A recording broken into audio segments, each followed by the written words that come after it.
Olá, sejam bem-vindos à nossa aula de História para o 7º ano do Ensino Fundamental da Rede Estadual de Educação de Goiás. Eu sou o professor Fagner Brandão e este é o nosso intérprete, professor Cleiton.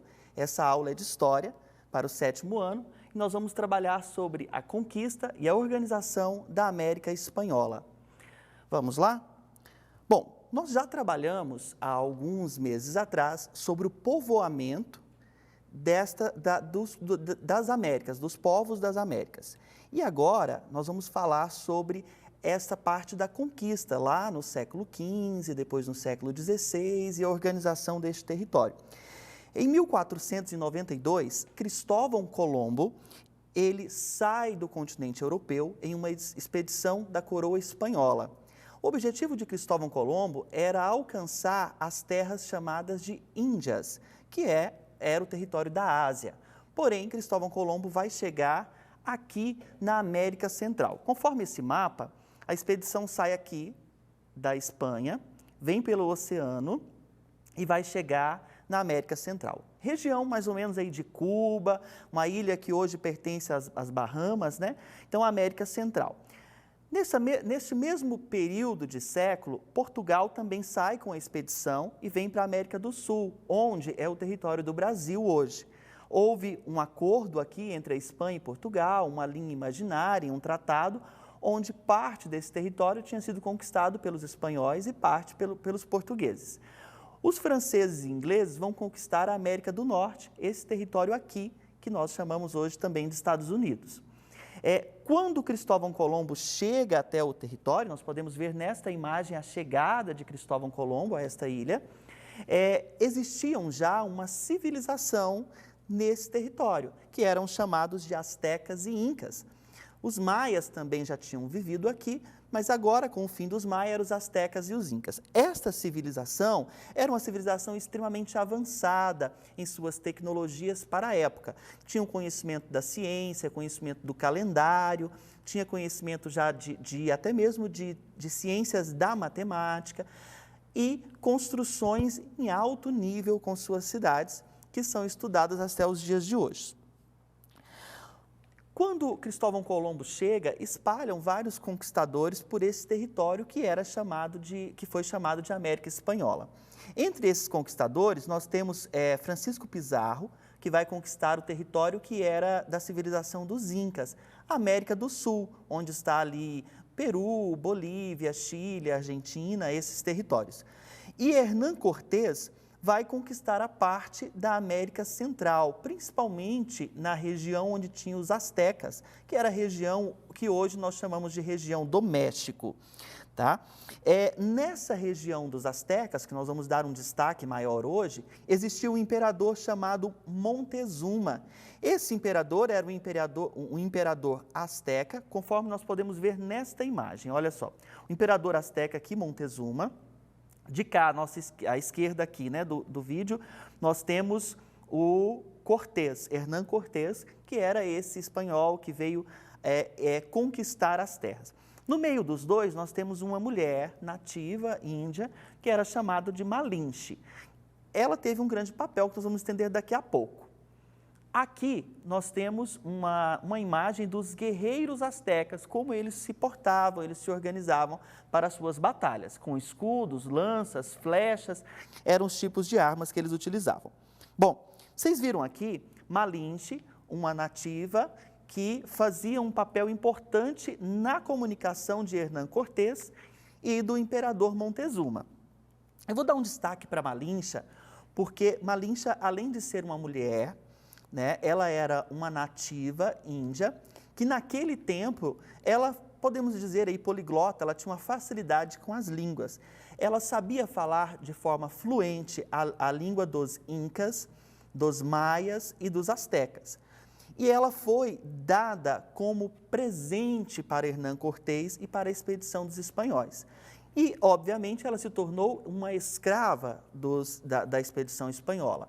E o trabalho dela, facilmente ela aprendeu a língua espanhola, e o trabalho dela foi fazer a tradução, ela foi uma intérprete entre o imperador Montezuma e Hernán Cortés nas negociações que foram pacíficas.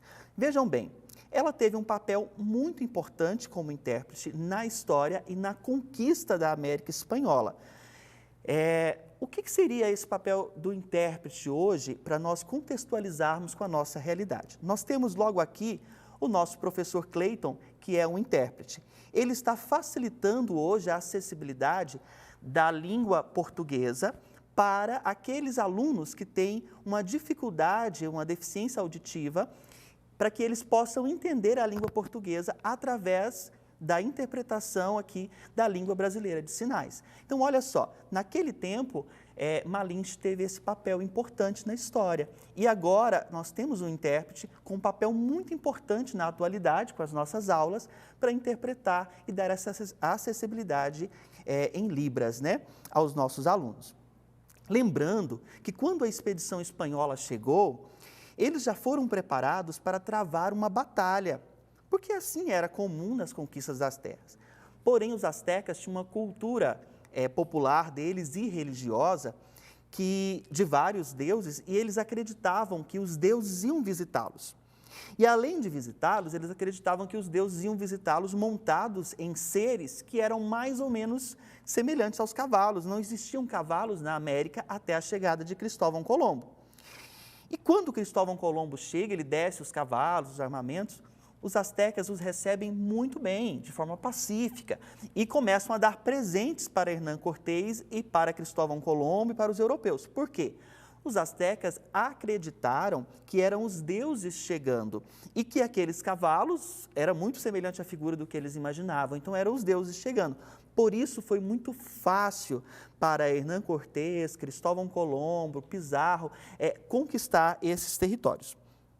Bom, os contatos iniciais foram pacíficos, porque contaram com Malinche para interpretar a comunicação entre eles e logo Hernán Cortés captou a cultura deles de dar presentes e começou então a trocar, a dar presentes que eram diferentes e mais evoluídos, como metais preciosos, pedras, para as tribos que estavam ali nativas daquele território.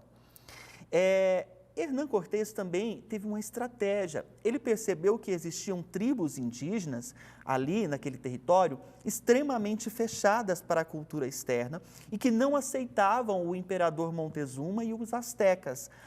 E dessa forma ele trocou presentes, conquistou essas tribos na amizade, de forma pacífica, e incentivou que eles se unissem à expedição espanhola contra o Império Azteca. Dessa forma, Hernán Cortés foi conquistando território por território e até mesmo fundando cidades. A primeira cidade fundada nesse território levou o nome de Vera Cruz e essas cidades foram sendo conquistadas. Junto com Hernán Cortés, também tinham os padres, os missionários católicos, que iam fazendo a catequização, da mesma forma que houve a catequização dos jesuítas no Brasil, quando os portugueses chegaram. Então, a forma de catequizar e de colocar a religião católica foi sobrepondo, foi anulando a cultura religiosa dos astecas e dos incas e se firmando de uma forma até mesmo impositória para a época a tradição católica, que vocês vão ver mais tarde que influencia até mesmo na organização social. Dessa forma, a principal cidade, que era a capital do Império Azteca, ela vai ser invadida com vários conflitos, como nós podemos ver nesta imagem. Até chegar um momento que essa cidade é toda cercada por cavalos. Os astecas tinham um pavor de cavalos, porque eles associavam a esses deuses. Então, era muito fácil apavorá-los, chegando tropas de cavalos. Houve essa conquista aqui, quando o imperador Montezuma é assassinado, diz a história que com pedradas até, e Hernán Cortés é nomeado pelo rei Carlos V como vice-rei deste território do México, onde era o território dos astecas, que levou o nome de vice-reinado ou Nova Espanha, né, naquele momento. Quais foram as causas que facilitaram, fizeram com que a Espanha conquistasse o Império Azteca? Bom, primeiro, a superioridade de armas, como os canhões, as balestras e os cavalos, como eu já falei até agora, porque os astecas lutavam como índios mesmo, e tinham até escudos, mas eles lutavam com flechas, eram armas inferiores. Embora os guerreiros astecas eram em números muito maiores do que os guerreiros espanhóis. E também foi as doenças contagiosas. Os espanhóis, os europeus, tiveram contatos com os nativos e trouxeram doenças, como, por exemplo, a varíola. E os nativos não tinham os anticorpos para combater essas doenças em seus corpos. E houve, então, uma devastação em vários astecas devido a essas doenças. Outra forma que facilitou a vitória foram as alianças que Hernán Cortés fez com os territórios, as tribos que eram inimigas dos astecas, fortalecendo o seu povo. Nós podemos visualizar nesta imagem aqui uma batalha e facilmente os índios, os astecas aqui lutando, né, com as armas que eles tinham, com flechas, escudos, e a expedição europeia aqui lutando o quê? Com cavalos praticamente, apavorando esse povo, né, esses astecas. Bom, neste mapa aqui, nós vamos ver a divisão. A América Espanhola foi dividida em vice-reinados. Essa região aqui é a região de Hernán Cortés. A América do Sul já foi dividida aqui com Pizarro e entre outros. Essa mesma região da América Central e América do Sul, que é a América Espanhola, é a nossa região atual. A América do Sul hoje o México, El Salvador, Cuba. América do Sul nós temos Argentina, Chile, Peru, Bolívia, que dá para vocês entenderem melhor. Como essa sociedade se organizou? Ela foi organizada com base em privilégios do homem branco, que era o homem europeu, que estava naquele território da América, e principalmente se ele fosse católico, porque a Igreja Católica reinava junto com o rei nesta época. Foi dividido conforme essa pirâmide. Chapetones, que eram os espanhóis que nasceram, os espanhóis que nasceram na Europa e vieram originais para a América. Os crioulos eram os filhos desses espanhóis que já nasceram na América. Mais tarde, lá na frente, vocês vão descobrir que houve até um conflito entre crioulos e chapetones para a independência desse território. E no fim da pirâmide nós temos os índios, que eram os nativos, a maior população daquela América Espanhola, os negros, que foram os escravos que vieram, e os mestiços. Eram uma população mais numerosa, porém a maioria ainda escravos. Pessoal, daqui a pouco nós temos uma aula de geografia com o professor Emerson, e eu espero vocês até a